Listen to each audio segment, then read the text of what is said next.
Hello and welcome to Wilson's World Afcon Daily episode 14, coming to you from Rabat. I've returned from Casablanca, and Rabat this morning, this lunchtime, I had a wander around the Casbah, and it really felt the centre of the tournament. 2 games here today: Morocco beating Tanzania in the Prince Moulay Abdallah Stadium, and then in the slightly smaller stadium tonight, Cameroon overcoming South Africa. The host Morocco went through, and they were never really in danger against Tanzania, who I have to say Tanzania played rather better than I thought they would. They had one good chance early on. Morocco were always on top, but you could see the pressure they were under. Second half, Achraf Hakimi came into the game more and more. He was a crucial influence. It was his surge down the right that created the opening for Brahim Diaz. I'm not entirely sure what Brahim Diaz was doing. It did look like he was shooting. He was aiming at Hussein Masalanga's near post, the slightly eccentric Tanzanian keeper, who actually had a pretty good game up till then. But a shot he should have stopped. He was probably a little bit too deep back on his line, and the ball cannoned in off him. If that was a mishit cross, then Morocco got very lucky. But I think, give Diaz credit, I think he probably did try and hit that near post, anticipating Masalanga himself, anticipating the cross and leaving that space there. So Morocco went through 1-0.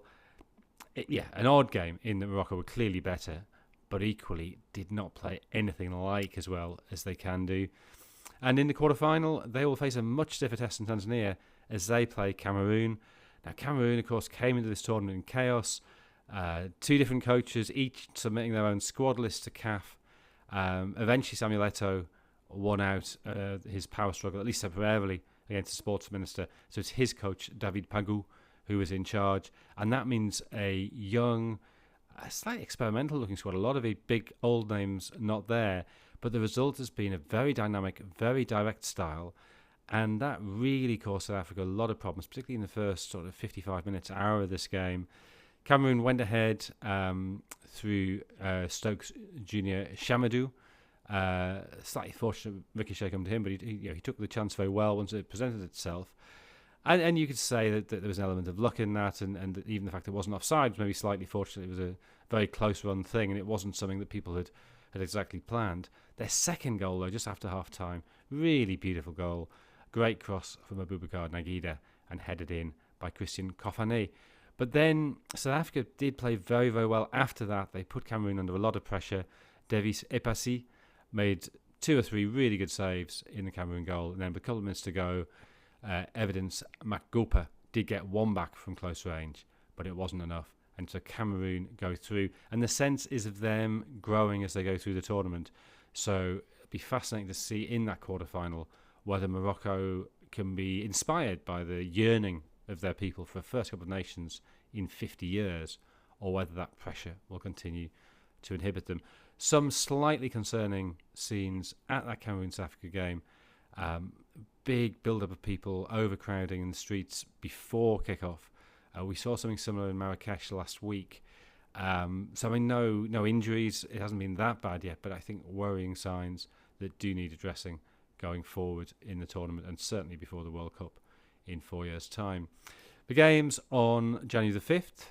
Nigeria play Mozambique in the evening game in the 7 p.m. UK time kickoff in Fez. Nigeria won all 3 group games. They scored at least 2 goals in each of those games. And yet there was a strange sense they weren't that convincing. They were pretty open at the back. And I think they will give Mozambique a chance. Mozambique at this stage for the first time. And obviously Nigeria are favourites. If they go through, they will play Algeria or the Democratic Republic of Congo in the quarter-final. And of course the DRC were the team who beat them in that final African World Cup qualifying playoff.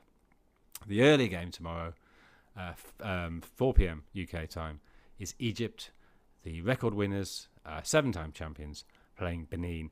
Egypt took 7 points from their 3 group games, and that draw came after they changed all 11 players against Angola. They've used all 26 members of their squad. They're looking for an 11th quarter-final. Mohamed Salah has scored twice in this tournament so far. He's never got 3 in a single Cup of Nations. But there's a sense that they were okay the first couple of games. They were good enough, but they need to kick on if they are going to win this tournament.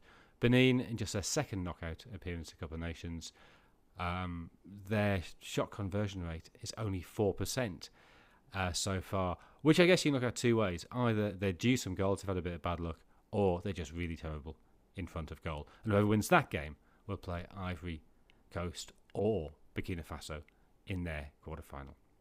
So lots to look forward to tomorrow. Please do join me as we round up that on Afcon Daily 15. We'll see you then. Thanks for listening.